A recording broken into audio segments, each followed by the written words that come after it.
A actuación acometida con cargo ao Plan Único da Deputación da Coruña permitirá dotar de abastecemento a 30 novas vivendas, completando prácticamente o servizo na aldea do Outeiro. Xa había 30 que ao beiro dunha obra anterior se completaran a vez que facíamos o saneamento. Estas que xa tiñan saneamento, o que se fixo foi levar estas 30 o abastecemento municipal, completando xa prácticamente a maioría do que é a aldea do Outeiro con instalación de traída municipal, non?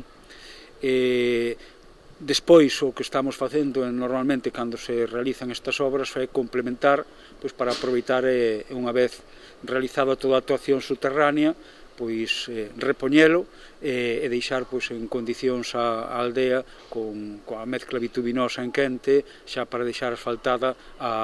o que é o conxunto da aldea. Aínda que na actualidade a aldea conectarase á rede xeral que se abastece da etapa de Rianxo, o Concello vai acometer de xeito inminente unha obra en Corques para que tanto este núcleo como o resto da parroquia reciban a auga do depósito de Taragoña. Que neste momento se está abastecendo do que é a traída xeral e da estación de tratamento das augas de Rianxo, da etapa de Rianxo, mas nun futuro estáse a piques de comenzar unhas obras moi próximas en Corques, en concreto,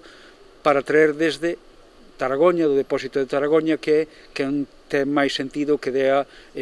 abastecemento a toda a súa parroquia, non? Entón, agora, cando se realicen estas obras en Corques, tamén ao beiro do Plan Único, están case a xudicarse, a licitación xa pasou, e poderase completar isto. Esta obra, financiada tamén no marco do Plan Provincial, posibilitará estender a rede de abastecemento ata o Araño, a última parroquia que carecía deste servizo.